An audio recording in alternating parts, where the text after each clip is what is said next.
Assalamualaikum warahmatullahi wabarakatuh. Halo adik-adik semuanya, berjumpa lagi ya. Kali ini saya akan menjelaskan tentang validitas sumber data ya. Ini adalah materi informatika kelas 10 SMK.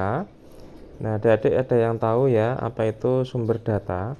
Sumber data adalah asal atau tempat di mana data diperoleh ya. Contoh sumber data itu bisa melalui website, buku, ya, wawancara, laporan atau observasi ya.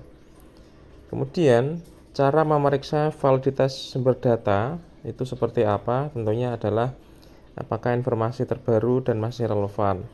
Kemudian apakah informasi sesuai dengan kebutuhan. Kemudian siapa penulis atau situsnya ya. Apakah terpercaya. Kemudian apakah informasi benar, data atau bukti ya. Kemudian apa tujuan informasi dibuat, apakah itu edukasi atau informasi atau propaganda.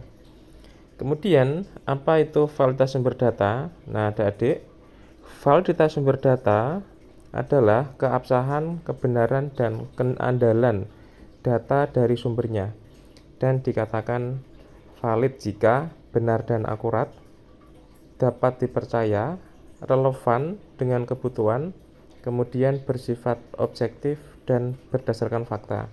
Jadi ini adalah data dikatakan valid jika memenuhi 4 unsur ini ya. Kemudian ciri-ciri sumber data yang valid. Yang pertama adalah akurat ya, informasi benar, sesuai fakta, dan tidak menyesatkan. Yang kedua terpercaya, sumbernya jelas, memiliki otoritas, dapat dipertanggungjawabkan. Kemudian terkini, informasi terbaru dan up to date ya. Kemudian relevan, sesuai dengan topik dan kebutuhan. Kemudian objektif, bebas dari opini pribadi, bersifat fakta. Nah, ini adalah ciri-ciri sumber data yang valid ya.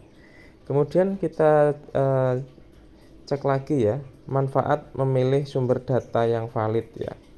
Tentunya menghasilkan informasi yang benar, menghindari kesalahan dan hoax, menunjang pembelajaran dan pengambilan keputusan, kemudian meningkatkan literasi digital dan berpikir kritis.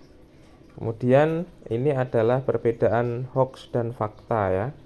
Kalau hoax, judulnya cenderung provokatif ya atau berlebihan, tidak ada sumber jelas, bahasa emosional dan menyesatkan, tidak ada data pendukung ya, kemudian mengajak untuk menyebarkan tanpa klarifikasi.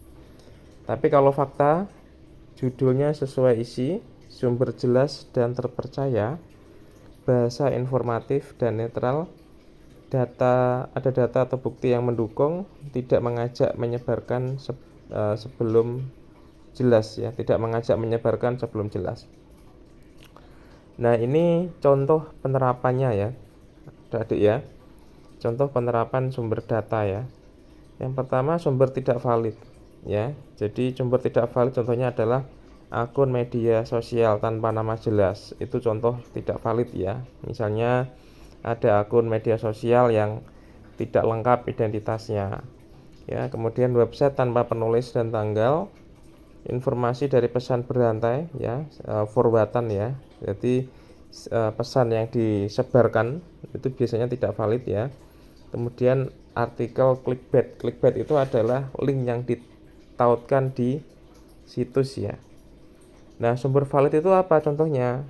Website ya, GoID, ACID atau ORID, website resmi. Jadi website dengan akhiran ID itu sumbernya valid. Kemudian artikel jurnal penelitian, ini juga sumber valid. Buku dengan penerbit terpercaya, data dari lembaga resmi ya, BPS, Kemdikbud dan lain-lain. Nah, adik-adik kesimpulannya apa berarti? Ya. Nah, jadi di sini untuk tips praktis untuk siswa, selalu cek sumber sebelum percaya ya. Kemudian bandingkan informasi dari beberapa sumber. Gunakan situs resmi dan terpercaya. Jangan mudah menyebarkan informasi sebelum memastikan kebenarannya. Nah, di sini kesimpulannya adalah validitas sumber data sangat penting dalam dunia digital. Sumber yang valid membantu kita mendapatkan informasi yang benar, akurat, dan bermanfaat. Kemudian jadilah siswa yang cerdas, ya, digital, selektif. Ya, jadilah siswa yang cerdas digital, selektif, dan bertanggung jawab dalam mencari informasi. Nah, itu ya adik-adik semua terkait dengan informasi validitas sumber data. Ya, tidak semua informasi di internet itu benar. Cek, teliti, dan pastikan sebelum percaya dan membagikan. Jadi ini adalah materi ya, materi validitas sumber data ya, perkenalan materi informatika kelas 10. Itu adik-adik semuanya ya, jangan lupa tetap semangat belajar ya, dan selalu hati-hati di dalam mengakses informasi di internet ya. Kemudian bedakan informasi hoax dan fakta ya, tadi sudah saya sampaikan ciri-cirinya. Demikian adik-adik semuanya, selamat belajar ya, tetap semangat dan hati-hati di dalam bermedsos ya, bijak menggunakan HP. Terima kasih. Assalamualaikum warahmatullahi wabarakatuh.